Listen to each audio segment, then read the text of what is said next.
네, 이번 시간에도 애니런 쪽에서 제공해주고 있는 보안 위협 사례들 중에서 저희가 원격으로 접속하는 리모트 서비스 요 사례를 좀 보도록 하겠습니다. 최근에 제가 이제 위협 서비스 쪽에서 여러 가지 사례들을 보고 있는데 요것들만 보더라도 굉장히 많습니다. 지금요. 예, 아직 볼 것들이 많아요. 그리고 제가 항상 강조를 했듯이 여러분들이 모이에킹이나 침해 대응 분석들을 할 때도 이 악성 코드에 대한 사례들을 좀 많이 보시하는 겁니다.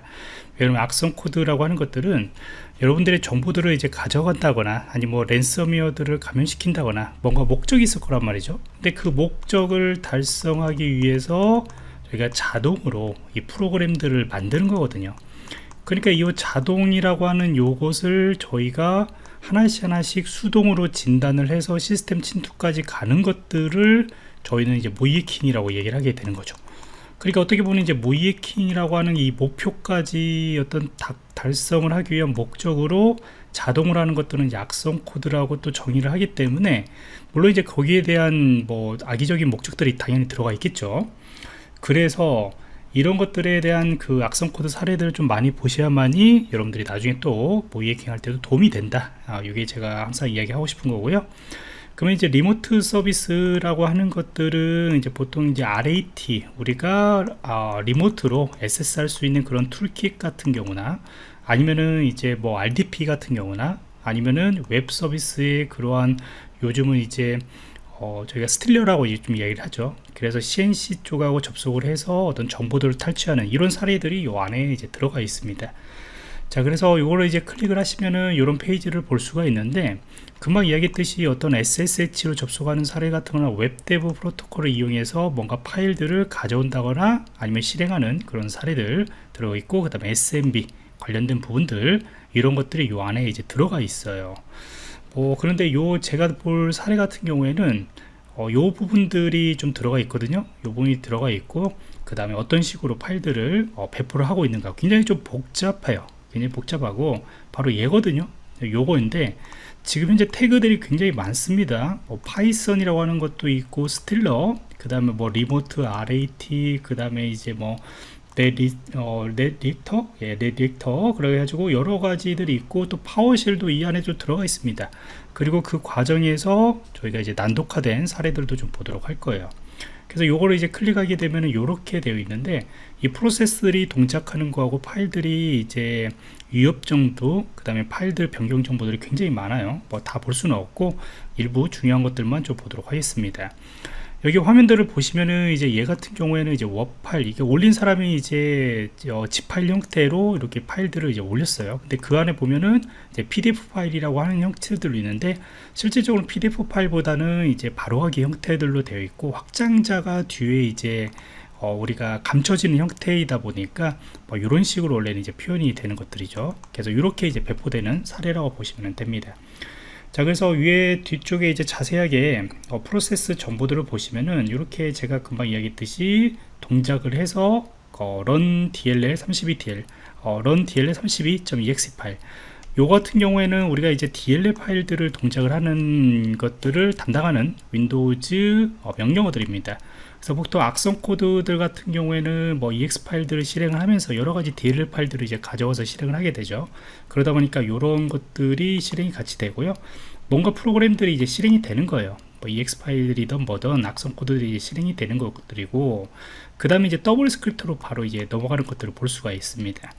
더블 스크립트를 실행을 할 때도 이제 B라고 하는 옵션 같은 경우는 이제 백그라운드로 실행하는 거거든요. 그래서 우리가 더블 스크립트 같은 경우에는 이제 VB 스크립트나 뭐 자바 스크립트 같은 경우나 아니면은 이제 스크립트 형태들의 윈도우즈에서 지원되는 것들을 실행할 때 더블 스크립트를 사용을 합니다.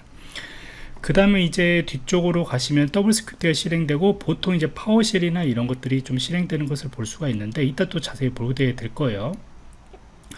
그래서 얘 같은 경우에도 이제 이렇게 클릭을 해가지고 보시면은 실질적으로 어떤 스크립트 형태들을 이쪽 사이트 쪽에서 가져와 가지고 실행되는 것들을 이제 볼 수가 있습니다. 그래서 지금 현재 보시면은 공개적으로 사용하고 있는 뭐 의심되는 그런 도메인 형태들에서 이제 실행이 가져와 가지고 실행이 되고요.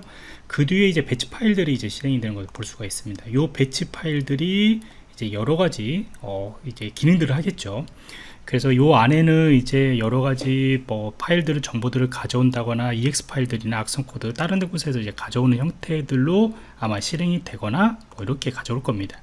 그런 것들을 이제 파워쉘을 통해서 저희가 이제 실행을 하게 되는 거죠. 그래서 가져왔던 것들을 이제 파워쉘이라고 하는 이 스타트 프로세스라고 하는 아규멘트 정보 그 명령어를 이용해 가지고 저희가 cmd 그 다음에 이제 아규멘트 리스트 해 가지고 이 배치 파일들을 실행하는 것을 볼 수가 있어요. 보통 이제 배치 파일들을 실행할 때 뭐 파워쉘들보다는 뭐 cmd.ex 파일들로 실행할 때도 있는데, 지금은 이제 파워쉘이 이제 기본적으로 내장되어 있는 명령어이다 보니까 보통 여기에서도 이제 가상 환경에서도 이제 파워쉘도 실행이 되는 것을 볼 수가 있고요.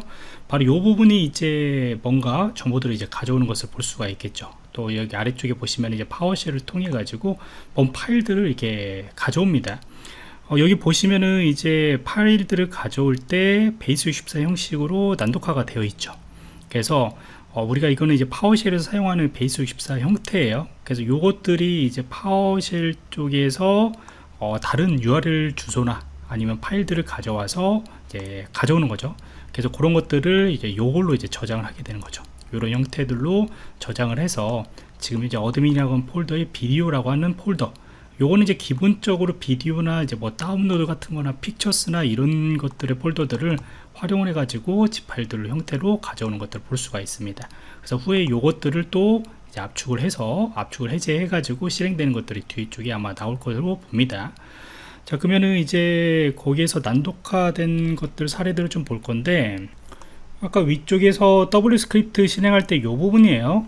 요쪽을 클릭을 하고 그 다음에 이제 아래쪽에 보시면은 뭐 인포를 누르시면은 이 스크립트 형태들이 어떤 건지 이제 보실 겁니다. 아까 얘기했듯이 W 스크립트라고 하는 것들은 이제 VB 스크립트들이나 자바스크립트 형태들 이런 것들을 실행할 수 있다고 얘기했죠. 그래서 VB 스크립트가 이제 이렇게 스크립트 트레이서를 통해 가지고 확인들이 가능해요. 그래서 이제 W 스크립트로 얘가 이제 먼저 실행이 되는 거죠.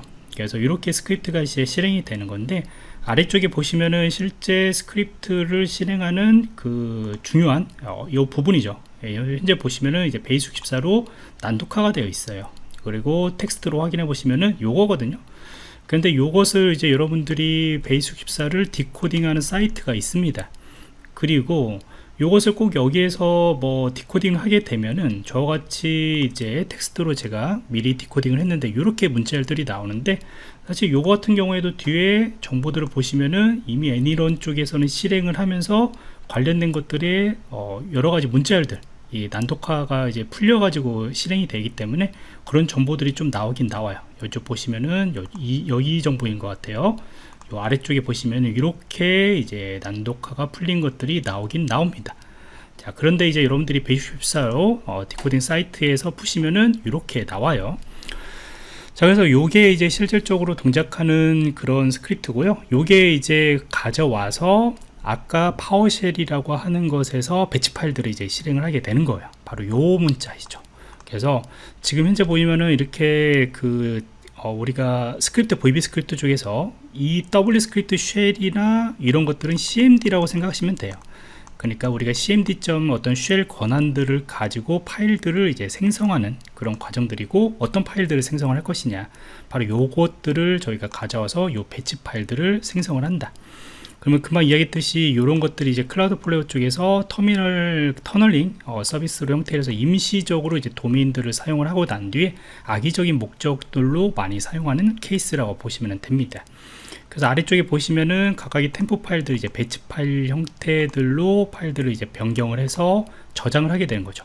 그래서 유저 프로파일이라고 하는 곳에다가 컨텐츠, 유저 프로파일은 현재 로그인된 사용자의 유저 정보들이기 때문에 뭐 C의 유저스의 뭐 어드민의 어드민, 그 다음에 이제 유저면 유저, 이런 식으로 디렉토리가 이제 그 뒤에 하위에 생성이 된다는 것을 볼 수가 있어요. 그래서 랜덤 파일로 파일들을 이제 저장을 해가지고 후에 실행을 하게 되는 거죠. 그래서 cmd.ex 파일이라고 하는 것들로 이제 실행을 하죠. 그러면은 이제 위쪽에서 이야기했듯이 바로 이러한 오브젝트를 통해 가지고 저희가 이제 생성했던 것들로 실행하게 되는 것이고요. 그러면 이제 이것들이 배치 파일들이 만들어진 것들을 가져와서 실행합니다. 여기는 또 뭔가 또 악의적인 그런 사례들이 이제 포함이 되겠죠. 아까 이제 파워쉘에서 뒤쪽에서 실행이 됐듯이 어떤 zip 파일 같은 경우는 그걸로 또 악성 코드 형태들을 다운로드 받는 그런 패턴들이 들어갈 수 있는 가능성이 높아요. 그러니까 이 악성 코드 같은 경우에는 처음에 배포되는 어떤 스크립트 형태, 이 W 스크립트에서 이제 스크립트 형태들은 어떤 역할들을 하냐, 지금 이야기했듯이 어떤 배치 파일이나 이런 형태들을 해서 또 실행을 해서 어떤 zip 파일 형태의 어떤 파일들을 다운로드 받고 또 이것을 실행을 시켜서 EX 파일들이 실행된다. 그러다 보니까 이제 여러 가지 형태의 중간에 이제 뭐 파워쉘을 사용하게 되고 W 스크립트를 사용하게 되고 또 이 악성 코드 같은 경우에는 또 여기서 끝나는 게 아니고 파이썬 형태의 파일들을 또 다운로드 받아 가지고 실행을 합니다. 그래서 파이썬으로 왜 동작을 시키냐 라고 했을 때는 또 백신이나 그런 데 탐지되는 것들을 어느 정도는 우회를 할 수가 있거든요. 그러니까 백신들이 기존에 가지고 있던 악성 코드 형태 EXE나 이런 형태들을 조금 더 이제 탐지가 안 되게 한 형태들 뭐 이렇게 사용을 합니다. 최근은요. 그래서 파이썬 악성 코드 형태들이 요즘도 많이 돌아다닌다 이렇게 보시면 됩니다. 그리고 이제 실행을 하고 난 뒤에 보시면은 W 스크립트를 이제 슬립을 합니다. 약 180초라고 보시면 돼요. 180초 세컨드를 잠깐 중지합니다. 왜 중지하냐면은 요것들을 실행하는 동안에 얘네들이 금방 얘기했듯이 어떤 악성 코드나 그런 것들을 이제 잠깐 다운로드 받는 동안에 기다려주는 거죠. 그리고 제대로 이제 실행이 되는 것까지 다 어느 정도는 이제 한 180초 정도면 되겠다 라고 생각을 해서 기다렸다가 이제 관련된 배치 파일들을 확인해 가지고 지우고 흔적까지 지우고 나갑니다. 그러니까 이 배치 파일은 금방 이야기했듯이 악성 코드를 이제 최종적으로 자기가 원하는 그런 악성 코드들을 다운로드 받는 역할까지 한다 라고 보시면 돼요. 그래서 이렇게 이제 악성 코드의 그런 파워쉘이나 그 다음 더블 스크립트 그 다음에 뒤쪽에 금방 얘기했듯이 요거는 뭐 요 시간에 잠깐 패스를 스킵을 하게 될 건데 뒤에 보시면은 또 여러분들이 요 링크는 제가 공유를 해드릴 테니까 뒤에 보시면 이제 또 파이썬이 금방 나온다고 얘기했죠. 최종적으로 해서 파이썬 악성 코드 형태들을 다운로드 받아서 이스폴로를 이제 실행하게 되는 것인데 요것들이 이제 접속을 했을 때 최종적으로 이제 RAT 우리가 CNC 여태 하는 그 서버 쪽하고 접근이 돼서 이제 정보들을 가져오는 역할들을 합니다. 이게 최종적으로 이렇게 실행이 되는 것을 볼 수가 있을 겁니다. 자, 그래서 이렇게 또 악성 코드 사례들을 좀 봤는데 이게 너무나 좀 정보들이 많이 길어요. 그래서 여기까지 하고 제가 후에 또 추가적으로 이제 파일 변경 내용이나 그런 것들을 보고 또 설명을 좀 드리도록 하겠습니다.